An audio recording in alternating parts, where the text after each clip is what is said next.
Assalamualaikum warahmatullahi wabarakatuh. Perkenalkan, nama saya Anissa Fadila Rahmadifa dengan NIM 230304124. Saya berasal dari Prodi Manajemen Fakultas Ekonomi dan Bisnis Universitas Muhammadiyah Riau.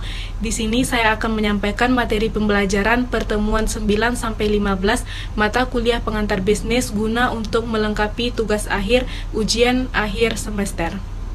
Baiklah, pada pertemuan 9 ini saya akan membahas tentang penciptaan nilai barang dan jasa. Adapun tujuan dari penciptaan nilai barang dan jasa, yang pertama yaitu pertumbuhan bisnis. Menciptakan nilai yang bertujuan untuk menjaga dan meningkatkan pertumbuhan bisnis yang berkelanjutan.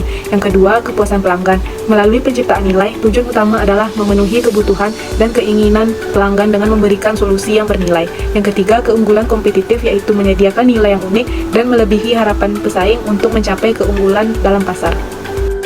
Selanjutnya, proses penciptaan nilai barang dan jasa. Yang pertama ada analisis kebutuhan pasar. Di sini memahami kebutuhan pasar akan menjadi dasar untuk menciptakan nilai yang relevan. Yang kedua, inovasi produk dan jasa. Mengembangkan produk dan jasa yang inovatif untuk memenuhi kebutuhan dan keinginan pelanggan. Yang ketiga yaitu pengiriman yang efisien. Memastikan pengiriman produk dan jasa yang efisien melalui proses yang berkualitas dan efektif. Selanjutnya, pengaruh teknologi terhadap penciptaan nilai. Yang pertama ada otomatisasi. Teknologi memungkinkan otomatisasi proses bisnis untuk mengurangi biaya dan meningkatkan efisiensi. Yang kedua ada peningkatan kualitas. Dengan teknologi, kualitas produk dan jasa dapat ditingkatkan, menciptakan nilai yang lebih tinggi bagi pelanggan. Yang ketiga ada konektivitas. Teknologi menghubungkan pelanggan dengan barang dan jasa secara lebih efektif dan menciptakan pengalaman yang lebih baik. Selanjutnya ada strategi penciptaan nilai yang efektif. Yang pertama ada diferensiasi, yaitu mengembangkan nilai yang unik dan sulit ditiru oleh pesaing. Yang kedua, penentuan harga yang tepat. Menentukan harga yang tepat mencerminkan nilai yang diberikan kepada pelanggan. Yang ketiga, pelanggan sebagai fokus utama. Mendirikan strategi dengan mengutamakan kepuasan pelanggan sebagai prioritas utama. Yang keempat ada riset pasar yang mendalam, yaitu dengan melakukan riset pasar yang mendalam untuk memahami kebutuhan dan keinginan pelanggan. Selanjutnya ada studi kasus penciptaan nilai yang sukses. Contoh yang pertama yaitu Apple. Apple menciptakan nilai melalui inovasi produk yang revolusioner seperti iPhone dan MacBook yang memberikan pengalaman yang unik kepada pelanggannya. Di sini pelanggan tidak kecewa dengan harga yang mahal karena mendapatkan kualitas yang baik juga. Yang kedua yaitu ada Tesla. Tesla menciptakan nilai melalui pengembangan mobil listrik yang mencerminkan keunggulan teknologi dan kesadaran lingkungan. Selanjutnya kita masuk ke pertemuan 10 dengan materi etika bisnis dan tanggung jawab sosial. Etika berasal dari kata Yunani ethos yang mengandung arti yang cukup luas, yaitu adat, kebiasaan, akhlak, watak, perasaan, sikap, dan cara berpikir. Etika merupakan suatu pemahaman mengenai tindakan yang benar atau salah. Etika memberikan panduan apakah perilaku tertentu dapat digolongkan perilaku yang bermoral atau tidak bermoral. Etika bisnis merupakan penerapan etika secara umum terhadap perilaku bisnis. Menurut Griffin dan Elbert, etika bisnis menunjukkan perilaku etis maupun tidak etis yang dilakukan manajer dan karyawan dari suatu organisasi perusahaan.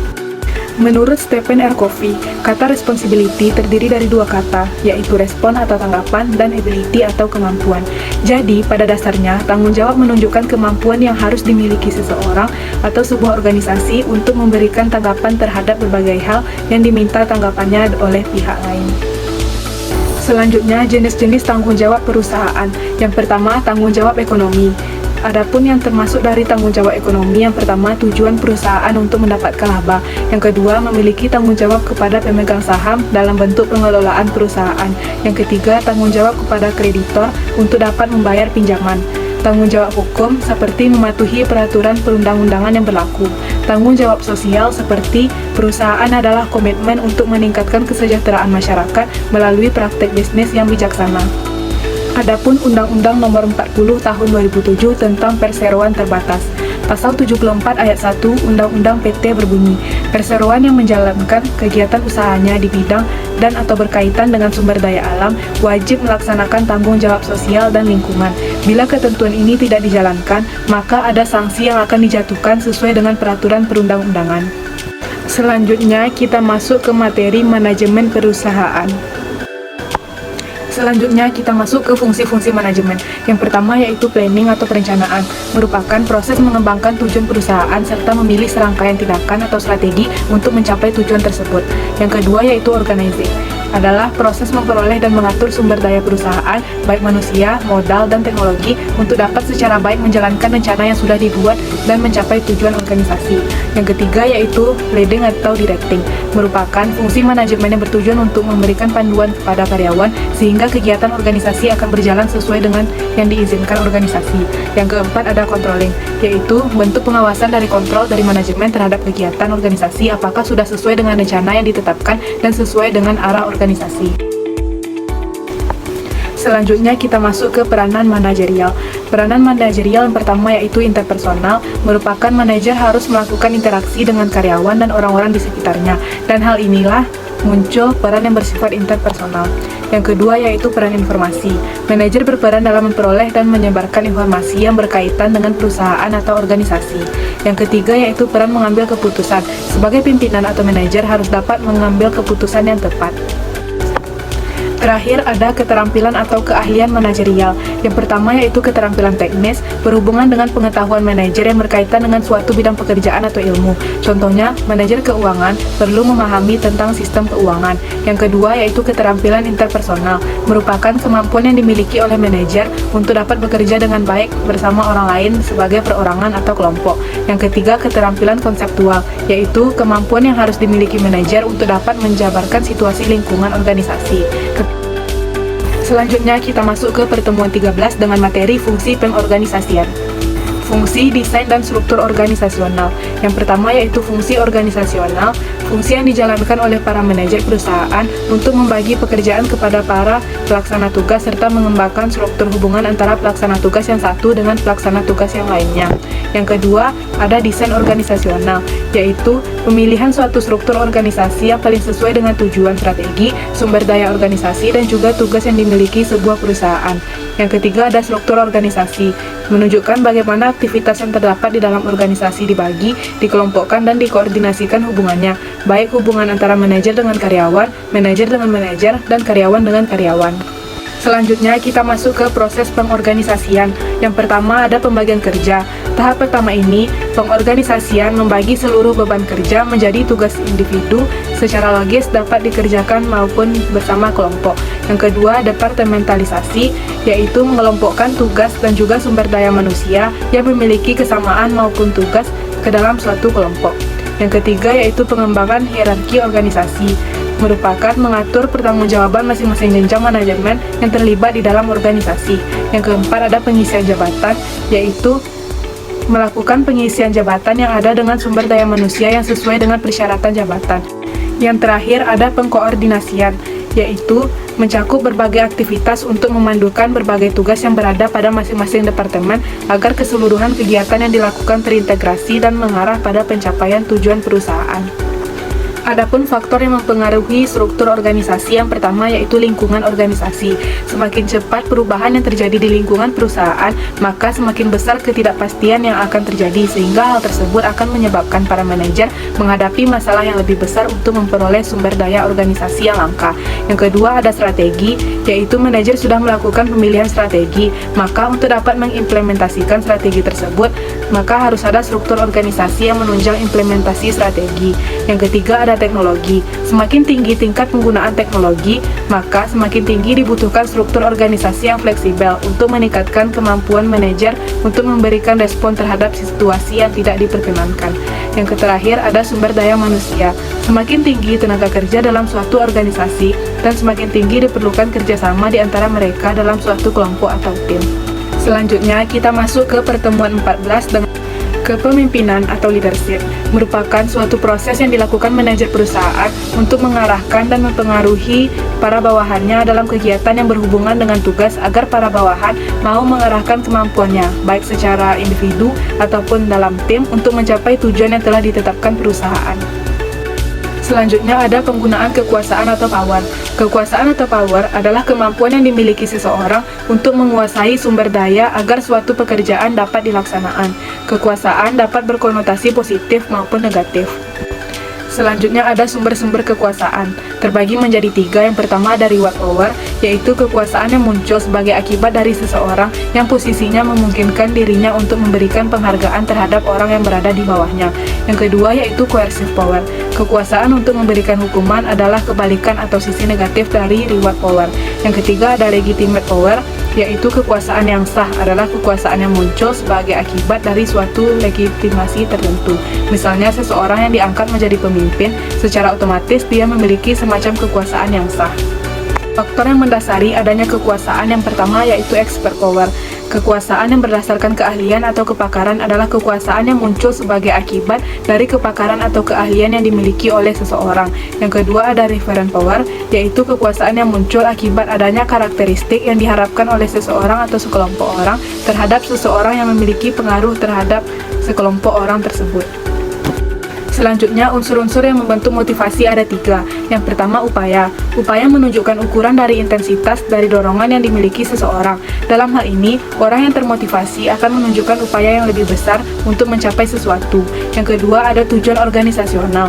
Kerja keras karyawan harus selaras dengan tujuan organisasi. Jika tidak, maka dapat menimbulkan hal yang kontraproduktif. Yang ketiga, ada kebutuhan menunjukkan keadaan internal seseorang yang mengakibatkan orang tersebut tertarik pada hasil-hasil tertentu. Selanjutnya ada komunikasi. Komunikasi merupakan proses pertukaran lambang, baik verbal maupun nonverbal, yang dilakukan antara komunikator atau pengirim pesan dengan penerima pesan, sangat mempengaruhi kualitas kepemimpinan. Adapun kategori komunikasi berdasarkan dampaknya bagi penerima pesan. Yang pertama ada komunikasi informatif. Dalam komunikasi ini, pengirim pesan melakukan kegiatan dengan tujuan penerima pesan menerima informasi yang relevan. Contohnya, manajer melakukan briefing kepada bawahannya. Yang kedua ada komunikasi rekreatif, yaitu komunikator melakukan kegiatan komunikasi dengan tujuan untuk menimbulkan suasana menyenangkan. Yang ketiga ada komunikasi persuasif, yaitu melakukan komunikasi dengan tujuan membujuk penerima pesan untuk melakukan atau tidak melakukan sesuatu. Di sini ada 2 pandangan yang saling berlawanan mengenai sumber wewenang. Teori formal atau pandangan klasik menyatakan bahwa kewenangan pada dasarnya terlahir sebagai akibat adanya kewenangan yang lebih tinggi dari kewenangan yang diberikan. Kewenangan formal menurut pandangan klasik bersifat pendekatan top-down. Misalnya, seorang manajer mendapatkan kewenangan formal akibat adanya pemberian kewenangan dari pihak yang memiliki kewenangan yang lebih tinggi, misalkan direktur utama. Selanjutnya, persyaratan agar kewenangan efektif. Yang pertama, bawahan dapat memahami apa yang diinginkan atau dikomunikasikan oleh pimpinan atau atasan. Yang kedua, pada saat sang bawahan memutuskan untuk menjalankan apa yang diperintahkan oleh atasan, dia meyakini bahwa apa yang diperintahkan konsisten atau tidak bertentangan dengan rencana pencapaian tujuan organisasi. Yang ketiga, pada saat sang bawahan memutuskan untuk menjalankan apa yang diperintahkan oleh atasan, dia meyakini apa yang diperintahkan konsisten mendukung nilai, misi, maupun motif pribadi atau kelompok.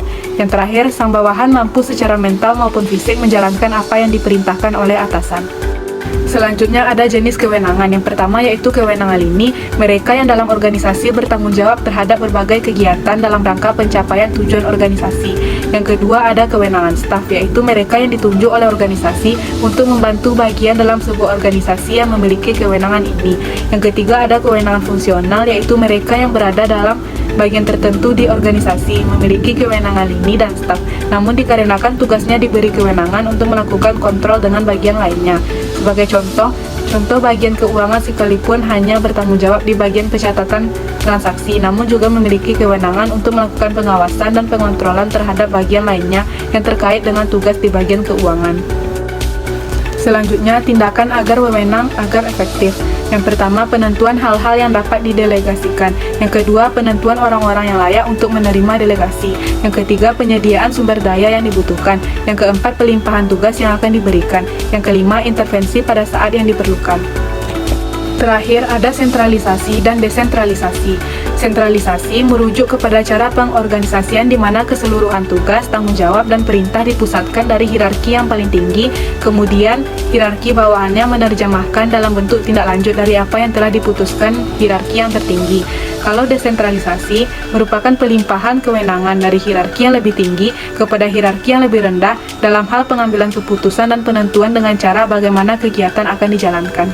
Terakhir, kita masuk ke pertemuan 15 dengan materi teknologi digital dalam komunikasi. Menurut Rogers dan Kinchat, jaringan komunikasi adalah individu-individu yang terkoneksi di antara satu dengan yang lainnya yang dihubungkan oleh arus komunikasi. Hal ini memperlihatkan esensi perilaku manusia, yaitu interaksi melalui pertukaran informasi antara satu individu dengan individu lainnya dalam suatu sistem. Fasilitas komunikasi bisnis di era digital. Komunikasi digital disebut pula komunikasi online. Komunikasi digital artinya komunikasi berbasis personal komputer buat mengirim serta mendapatkan pesan atau bertukar fakta lewat platform. Jenis komunikasi daring berikut adalah jenis komunikasi yang sering digunakan dalam kehidupan sehari-hari. Yang pertama yaitu komunikasi sinkron chat. Jenis komunikasi sinkron chat bisa dibilang menjadi cara berkomunikasi yang sudah umum dilakukan oleh sebagian besar orang. Yang kedua yaitu komunikasi sinkron video call. Sesuai dengan namanya, jenis komunikasi daring ini memakai video call atau panggilan video sebagai penghubung. Yang ketiga yaitu komunikasi asinkron video. Meski sama-sama memakai video, tetapi jenis ini berbeda dengan komunikasi sinkron video call. Adapun bentuk penerapan komunikasi bisnis dalam operasional suatu organisasi tentunya beragam. Berikut adalah beberapa contoh penerapan komunikasi bisnis yang sering digunakan di era digital. Yang pertama yaitu endorsement. Endorsement adalah suatu istilah yang dipakai untuk memasang iklan dengan cara disampaikan oleh pemilik blog sosial media atau promotor lainnya. Contohnya seniman, selebgram, influencer lewat unggahan sosial medianya. Yang kedua yaitu penawaran produk via email. Penawaran produk dan jasa ini masih kerap diterbitkan melalui email. Selain dapat membuat kiriman dengan kuota yang besar, email juga dapat dijadikan sebagai bukti aktivitas bisnis. Yang ketiga yaitu telemarketing. Telemarketing adalah aktivitas memasarkan suatu produk atau jasa melalui telepon. Contohnya mungkin Anda pernah mendapatkan telepon penawaran seperti pinjaman, kartu, atau paket pariwisata dan lainnya yang masih dirasakan mengganggu. Untuk itu, kita harus mengetahui para demografi dan waktu yang tepat saat akan melakukan telemarketing. Etika dalam berbisnis. Terdapat etika komunikasi yang dapat diterapkan dalam komunikasi bisnis, baik dengan menggunakan media baru ataupun tidak, yaitu yang pertama, memaparkan informasi yang benar. Yang kedua, memberikan informasi yang efektif dan tepat sasaran. Yang ketiga, memberikan pesan dengan kalimat yang baik tanpa memojokkan kompetitor. Yang keempat, menggunakan kalimat yang mudah dimengerti. Terakhir, ada tantangan komunikasi dalam bisnis di era digital. Yang pertama yaitu hambatan teknis, yang kedua yaitu hambatan semantik, yang ketiga yaitu hambatan manusiawi.